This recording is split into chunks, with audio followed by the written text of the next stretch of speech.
ನಮಸ್ಕಾರ ಫ್ರೆಂಡ್ಸ್, ಎಲ್ಲರೂ ಹೇಗಿದ್ದೀರಾ? ಎಲ್ಲರೂ ಚೆನ್ನಾಗಿದ್ದೀರಾ ಅಂದ್ಕೊಂಡಿದ್ದೀನಿ.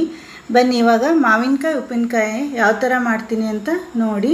ಮಾವಿನಕಾಯಿ ಸೀಸನಲ್ಲಿ ಮಾವಿನಕಾಯಿ ಉಪ್ಪಿನಕಾಯಿ ಮಾಡಿಲ್ಲ ಅಂದರೆ ಆ ವರ್ಷ ಪೂರ್ತಿ ಇನ್ಕಂಪ್ಲೀಟ್ ಅನಿಸ್ಬಿಡುತ್ತೆ. ನಾನಿವಾಗ ಸಿಂಪಲ್ಲಾಗಿ ಯಾವ ಥರ ಉಪ್ಪಿನಕಾಯಿ ಮಾಡ್ತೀನಿ ಅಂತ ನಿಮಗೆ ಹೇಳ್ತೀನಿ. ಬನ್ನಿ ಇವಾಗ ಉಪ್ಪಿನಕಾಯಿನ ಮಾಡೋಣ. ಮೊದಲಿಗೆ ಸಣ್ಣಾಗಿ ಮಾವಿನಕಾಯಿನ ಕಟ್ ಮಾಡ್ಕೋಬೇಕು.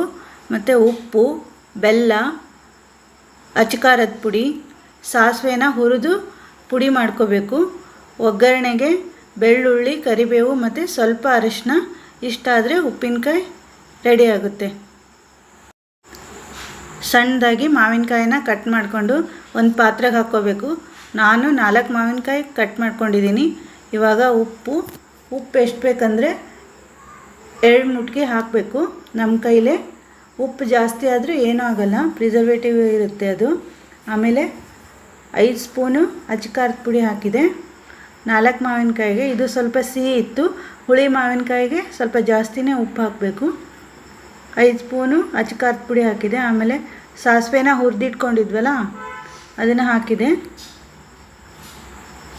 ನಿಮ್ಮ ಮಾವಿನಕಾಯಿಗೆ ಎಷ್ಟು ಬೇಕೋ ಅಷ್ಟು ಸಾಸಿವೆನ ಹುರಿದಿಟ್ಕೋಬೇಕು. ಜಾಸ್ತಿ ಮಾವಿನಕಾಯಿ ಇದ್ದರೆ ಜಾಸ್ತಿ ಸಾಸಿವೆನ ಹುರಿದು ಪುಡಿ ಮಾಡ್ಕೋಬೇಕು.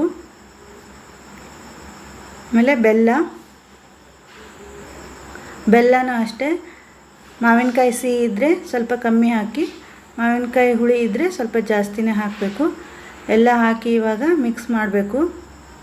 ಇದೆಲ್ಲ ಮಿಕ್ಸ್ ಆದಮೇಲೆ ಚೆನ್ನಾಗಿ ಸ್ಪೂನ್ ತಗೊಂಡು ಮಾಡಬೇಕು. ಕೈಲೇ ಜಾಸ್ತಿ ಕಲಕಬಾರ್ದು, ಸ್ಪೂನನ್ನೇ ತಗೋಬೇಕು. ಇವಾಗ ನೋಡಿ, ಒಗ್ಗರಣೆ ಮಾಡ್ಕೊಂಡಿದ್ವಿ. ಬೆಳ್ಳುಳ್ಳಿ, ಕರಿಬೇವು ಮತ್ತು ಸ್ವಲ್ಪ ಅರಿಶಿನ ಪುಡಿ ಹಾಕಿ ಎಣ್ಣೆಯಲ್ಲಿ ಒಗ್ಗರಣೆ ಮಾಡಿಕೊಂಡು ಅದಕ್ಕೆ ಇವಾಗ ಮಿಕ್ಸ್ ಮಾಡ್ತೀನಿ. ನೋಡಿ, ಚೆನ್ನಾಗಿ ಮಿಕ್ಸ್ ಮಾಡಬೇಕು. ನೋಡಿ, ಕಲರೆಲ್ಲ ಚೇಂಜ್ ಆಯಿತು. ಇವಾಗ ಇದನ್ನು ನೈಟೆಲ್ಲ ಹಾಗೆ ಇಟ್ಟು ಬೆಳಗ್ಗೆ ನೋಡಿ ಎಲ್ಲ ಮಿಕ್ಸ್ ಮಾಡಿ ಇಟ್ಟಿತ್ತಲ್ಲ, ರಾತ್ರಿ ಎಲ್ಲ ಓವರ್ನೈಟು ಉಪ್ಪೆಲ್ಲ ಬಿಟ್ಟು ನೀರೆಲ್ಲ ಬಿಟ್ಕೊಂಡು ಈ ಥರ ಚೆನ್ನಾಗಿ ಮಿಕ್ಸ್ ಆಗಿತ್ತು. ಕಲರ್ ಎಷ್ಟು ಚೆನ್ನಾಗಿದೆ ನೋಡಿ.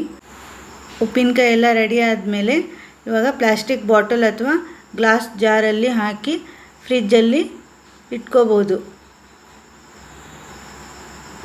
ಈ ವಿಡಿಯೋ ನಿಮ್ಗೆ ಇಷ್ಟ ಆಗಿದ್ದರೆ ಲೈಕ್ ಮಾಡಿ, ಶೇರ್ ಮಾಡಿ, ಸಬ್ಸ್ಕ್ರೈಬ್ ಮಾಡೋದನ್ನು ಮರಿಬೇಡಿ ಫ್ರೆಂಡ್ಸ್. ಬಾಯ್.